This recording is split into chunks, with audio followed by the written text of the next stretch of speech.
Capítulo 4. A guerra invisível pela posse da sua mente. Na guerra espiritual invisível por nossas mentes, veremos como o espírito do medo nos conduz diretamente para a incredulidade, e a incredulidade impede que as promessas de Deus sejam recebidas na nossa vida. Estudando as operações de Satanás, podemos perceber que todo medo está baseado no seu sucesso em plantar semente de engano em nossas mentes, particularmente imaginações, e fazer com que venhamos a agir segundo elas. Na igreja hoje, ouvimos falar muito a respeito da fé e viver a vida de fé, mas você sabe por que a maioria das pessoas não podem exercitar a verdadeira fé? Porque elas não têm suas mentes e imaginação sob controle. Você sabe o que diz a Bíblia sobre a fé? Ela diz que a fé é o firme fundamento das coisas que se esperam e a prova das coisas que se não veem. Hebreus capítulo 11, versículo 1. Quando você espera por alguma coisa, sabe exatamente o que está esperando, porque a retrata em sua mente. Aquilo que você visualiza, na verdade, modela aquilo em que se tornará. Provérbios capítulo 23, versículo 7. Assim, fé é a manifestação ou a evidência de qualquer que seja o retrato mental que você construiu em sua mente. Ainda assim, muitos de vocês estão vivendo em tal estado de derrota em suas mentes que não podem sequer imaginar que realmente sejam os vencedores que Deus declara que são. Vocês não conseguem imaginar que tem vitória total sobre os medos dentro de vocês. Não podem nem mesmo imaginar como agiriam se fossem destemidos. Vocês não têm um retrato mental sobre vocês mesmos que Deus quer que tenham, baseado na sua palavra. Ao invés de verem a si mesmos como novas criaturas em Cristo, confiando totalmente nele para lhe dar poder para vencer, vocês apenas enxergam as coisas negativas que dominam sua velha natureza. Vocês estão possuídos pelo passado.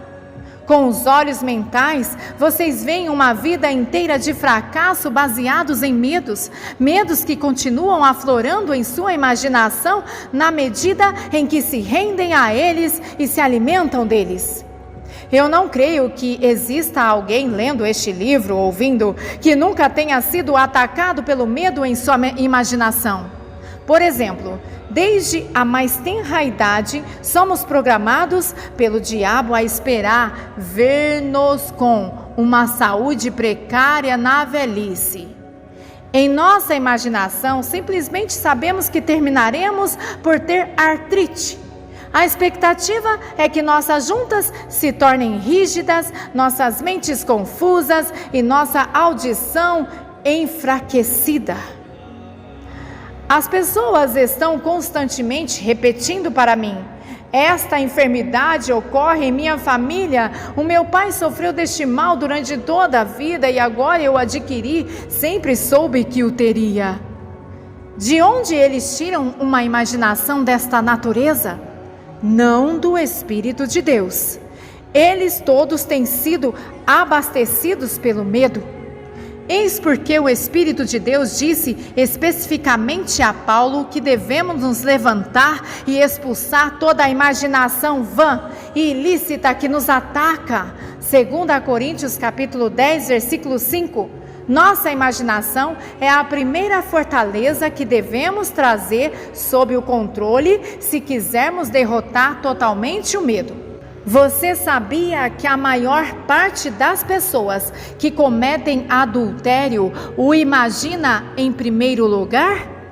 O pecado primeiro começa com um pensamento na nossa imaginação.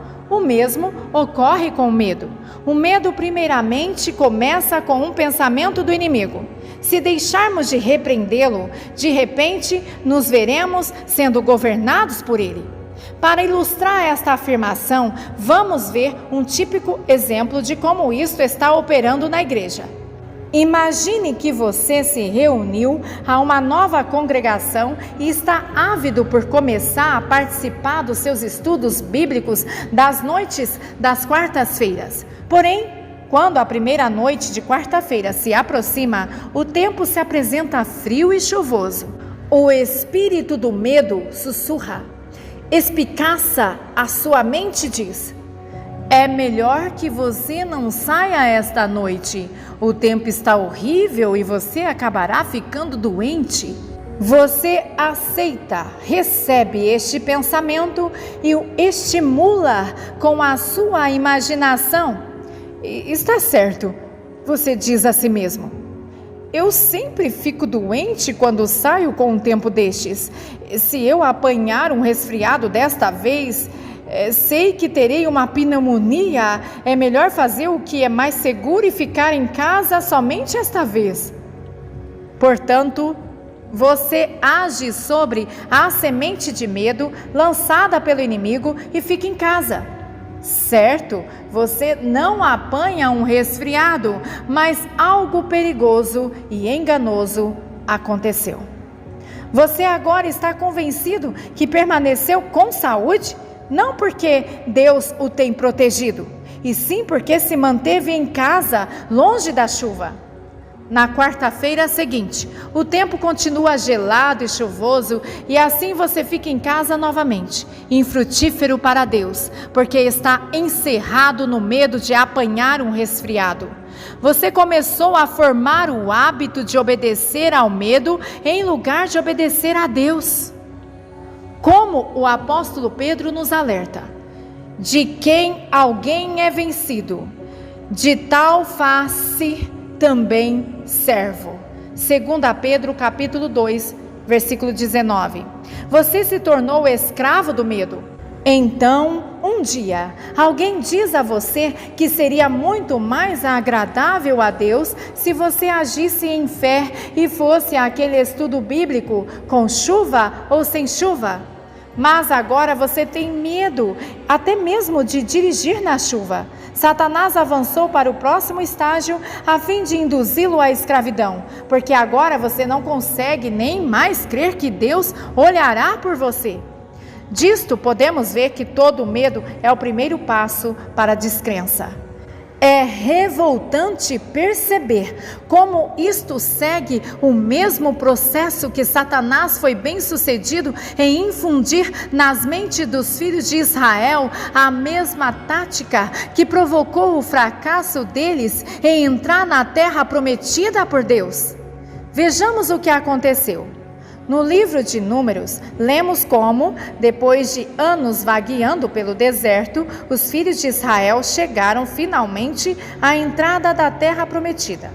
Tudo o que eles tinham que fazer era crer na palavra de Deus, confiar nele e avançar. Entretanto, eles decidiram enviar 12 espiões para o território, a fim de checar as coisas primeiro. O que aconteceu?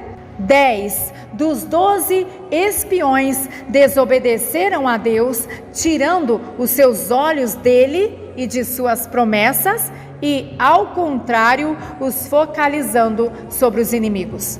Vendo isto, Satanás imediatamente pôs-se a trabalhar em suas mentes. Quando os 10 se levantaram para fazer o seu relatório ao povo, o espírito do medo já tinha assumido controle total sobre a sua imaginação. Em lugar de expressar fé em Deus, eles apenas conseguiram se rebelar em descrença e lamúrias.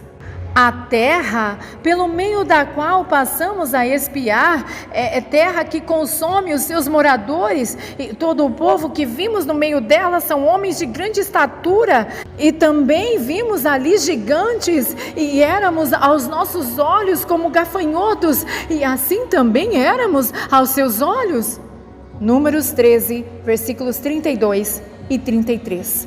Disto aprendemos uma importante lição. O objetivo final de Satanás não é meramente mantê-lo no cativeiro do medo, e sim acalentar você num estado de incredulidade através do medo.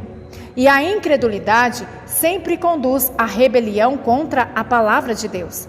Lembre-se de que, embora Satanás tivesse obtido sucesso ao instilar o medo nas mentes dos filhos de Israel, Deus não os baniu da terra prometida por suas imaginações terem se tornado incontroláveis. O que realmente martelou os pregos que cerraram os seus ataúdes foi o fato de, após terem sido subjugados pelo medo, não puderam entrar por causa da sua incredulidade. Hebreus capítulo 3, versículo 19. Neste exato momento, eu rogo que você tome consciência de que os seus pequenos medos, entre aspas, são muito mais perigosos em termos de alcance do que você poderia pensar.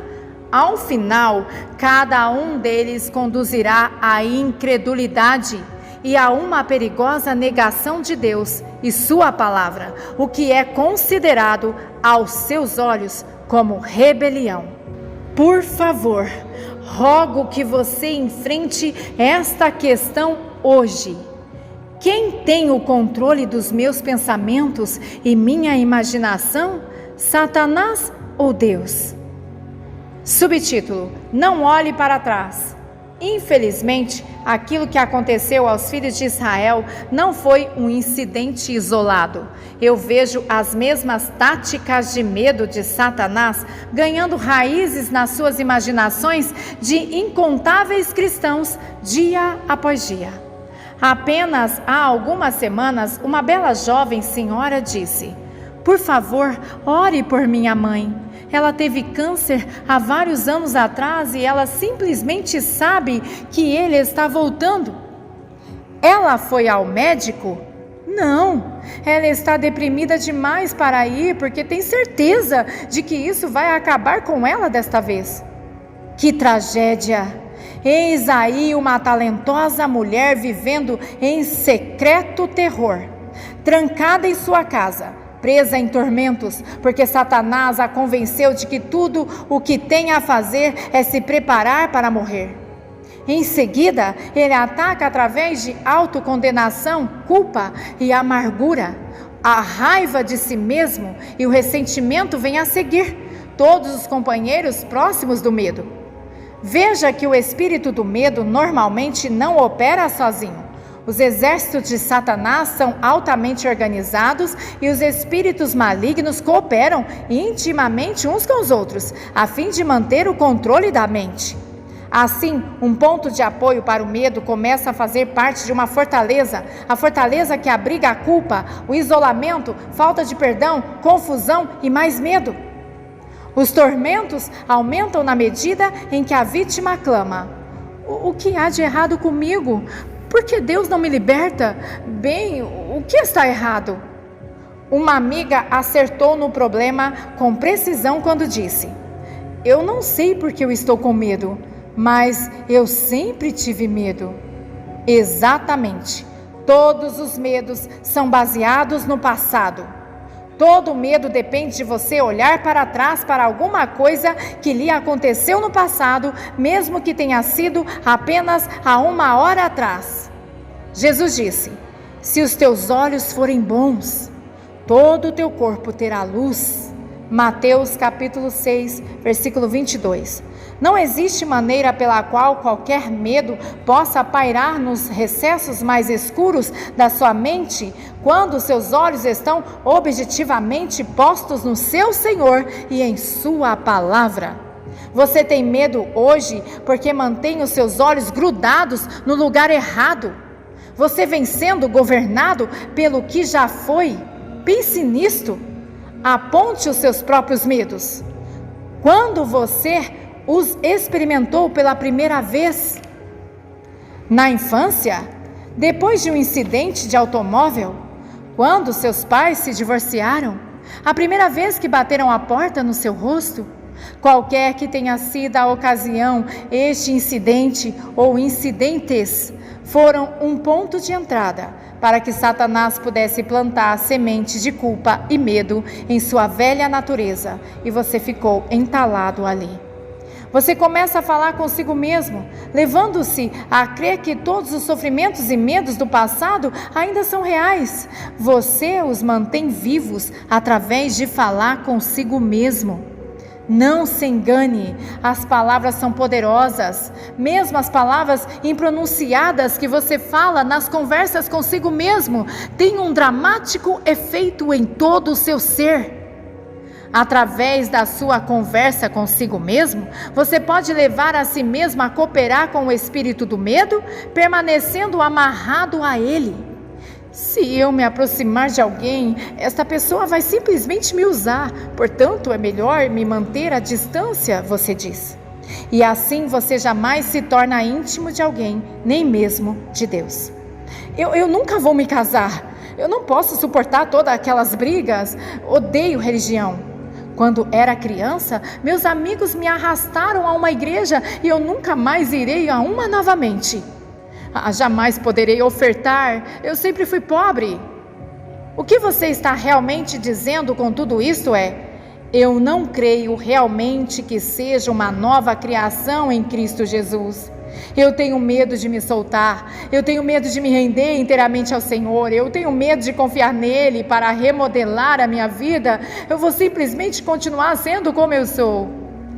Pare de repetir estas coisas para si mesmo. A palavra de Deus está ordenando a você: esqueça as coisas passadas, não viva no passado. Veja, eu estou fazendo uma coisa nova. Agora vem surgindo, não a percebes? Não a vês? Isaías 43, versículos 18 e 19. Subtítulo: Dispa-se do velho homem. Quando Deus informou a Jeremias que ele fora chamado para ser um profeta, a primeira reação do jovem foi o medo. Ah, Senhor Deus, ele clamou, eu não posso falar, eu ainda sou uma criança. Deus imediatamente o admoestou: não digas, eu sou uma criança, porque aonde quer que eu te enviar, irás. Não temas diante deles, porque eu sou contigo para te livrar. Tu, pois, cinge os teus lombos e levanta-te. Não desanimes diante deles, porque eis que te ponho hoje por cidade forte, e por coluna de ferro, e por muros de bronze, contra toda a terra, e pelejarão contra ti, mas não prevalecerão contra ti, porque eu sou contigo, diz o Senhor, para te livrar. Jeremias capítulo 1, versículos 7 e 8, e Jeremias 17, versículo 19. Observe que a primeira coisa que Deus corrigiu em Jeremias foi o seu falar consigo mesmo, dizendo-lhe: não digas. Então ele pegou a imagem que Jeremias fazia de si mesmo, transformando-a de medrosa para uma A, que Jeremias se agarrou, baseado no que ele tinha sido no passado, a uma imagem que Deus estava forjando para ele no presente. Deus tinha grandes coisas reservadas para Jeremias, porém este precisou enfrentar os seus medos e se livrar da sua imagem do passado primeiramente, a começar de seus pensamentos e da forma como falava de si mesmo. Neste exato momento, a palavra de Deus promete a você que tudo que ligares na terra será ligado nos céus. Mateus 16, 19. Isto inclui todos aqueles pensamentos venenosos que abastecem o espírito de medo. A partir de hoje, comece por amarrar, cortar e expulsar aqueles pensamentos de inspiração demoníaca de sua mente. Hoje é um novo dia. Você é uma nova criação e Deus está lhe ordenando. Quanto à antiga maneira de viver, fostes instruídos a vos despirdes do velho homem, que se corrompe por desejos enganosos, a serdes renovados no vosso modo de raciocinar, pensar e a vos revestirdes do novo homem, criado para ser semelhante a Deus, em justiça e em santidade provenientes da verdade. Efésios capítulo 4, versículos 22 ao 24. Acredite, Deus não ordenaria que você fizesse alguma coisa que você não fosse capaz de fazer. O Espírito de Deus está lhe dizendo: não temas. Corte as amarras com o passado. Um novo dia está surgindo para você. Agora mesmo, insista nas coisas que você me tem dito, naquilo que o seu coração deseja. Seja liberto de todo medo, seja livre. Ande no meu amor e não submergirá. Verá o meu poder e a minha fidelidade libertando-o das coisas que o têm mantido cativo do medo. Abandone-se numa nova dependência de mim. Você está pronto para deixar o passado no passado? De agora em diante, você está capacitado a traçar uma linha e separar os pensamentos do seu velho homem do passado das coisas que o Espírito de Deus está dizendo ao seu novo homem. Isto não quer dizer que todos os medos associados com o seu passado nunca mais virão sobre você novamente, mas sim que, quando eles voltarem, você não vai esperar nem 5 segundos antes de lidar vitoriosamente com eles. Como? Continue lendo. Você está prestes a entrar numa nova dimensão de força espiritual, uma nova força que jamais foi experimentada antes. Você está prestes a se tornar um vencedor. Aleluia! Glória seja dada ao nome santo do Senhor. Amém.